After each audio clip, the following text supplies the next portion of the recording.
thank you for joining me. So after a very long association with Citadel paints, I have decided that I am going to stop using them. It will probably be a phase out of using these paints and moving on to another company's paints that I've decided to use. I don't know how many years I've been using these, possibly, I don't know, 40 years, if that makes the sums right for regards to Citadel being around.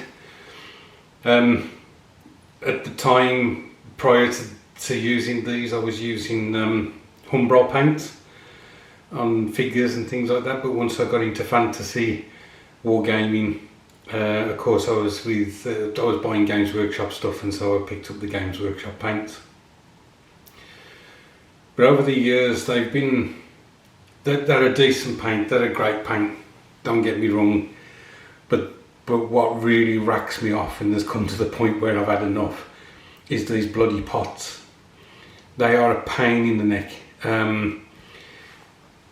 If you pop them open, you have to shake them obviously. When you pop them open, what tends to happen is the paint will collect around the edge, and over time, as that thickens, you then can't close the pot lids. So you pop one open and then you can't close it because of all the build up of the paint around the edge.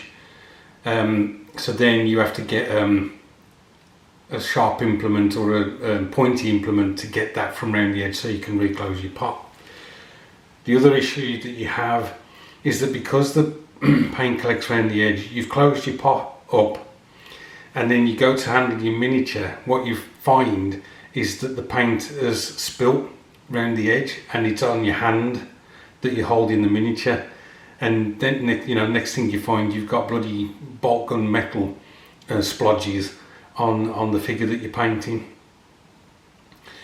The other issue, not so much with these size, but the bigger size, the non-oil size, which I think are something about that high, is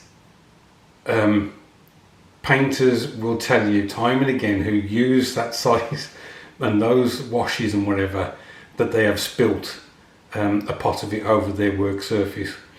Because obviously if you're using the non-oil and you're doing it straight from the pot, then you pop the pot lids open, and of course what invariably happens is you knock it and it goes all over the place. And because of those reasons, I've been waiting for Games Workshop to wake up and use bloody dropper bottles, and they won't. They're just using these pots. Now, I know that some people who use the Citadel paints, what they will do is they will buy the plastic dropper bottles, empty plastic dropper bottles, and they will pour the paints into the dropper bottles and use them that way. Well, I can't do that. I try to reduce as much plastic as possible in my hobby. If I can, I steer away from using plastic because I use it so much in my hobby. And every time I buy a pot of Citadel paint, if I've got to go out then and buy a blooming dropper bottle to put the paint in, that doesn't work for me. So as I say, because of those reasons, I'm moving away from Citadel, and I had to have a think long and hard as to which company I was going to use instead. Now my first choice would have been Two Thin Coats by Duncan Rhodes, because they're in dropper bottles but they're practically the same as Citadel paints. And the other nice thing about what he's done is that he creates them in like a triad.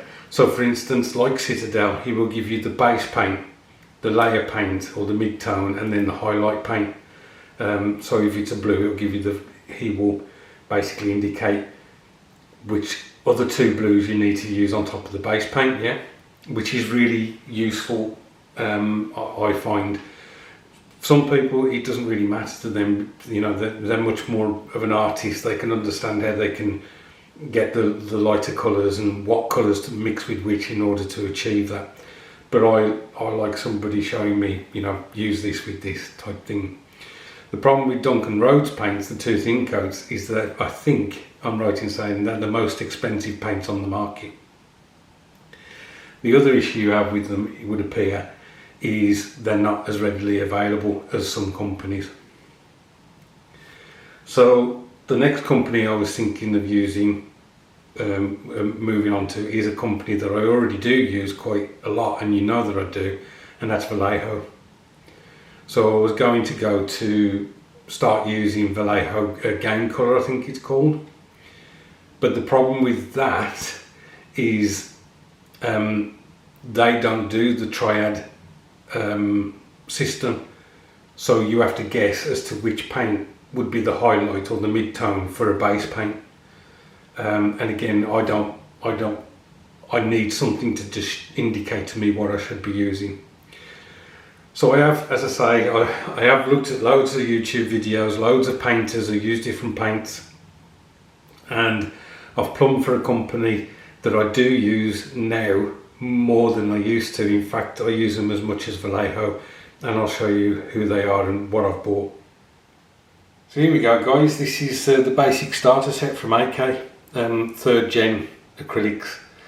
I've used them on my military vehicles, and you know, I do like using them. They do the triad system. Let me just show you the inside of the box. So here it is. These are the 14 paints that you get, and as you can see, there is a system where they basically show you what the base colour is, and then what the highlights might be for that. And they've also got like a colour chart, which I'll just quickly show you. So this colour chart as well also tells you various bits of information as to what paints to be using in the triad, for your base, your mid-tone and your highlights. So I'm going to be moving on to using these. Now I bought, as I say, I bought 2 sets. I bought this one, and then I've bought a second one, which I'll show you now. So here it is, guys. These are more of the browns, so it was useful for that. This is a special, this is a signature set, what they call a signature set. It's, I think it was in cooperation with Sergio Velci's, is it? And in this box here is a miniature figure that they give you, that you can paint up. So that's all I wanted to say, guys, on this, the reasons why I'm moving away from Citadel, and who I'm hoping that I'll be able to, or the paints I'll be able to work with in order to replace the Citadel paints I used to use. We shall see on the future projects. Anyway, thanks ever so much for watching, guys. I do appreciate it. You look after yourselves, and I'll catch up with you soon.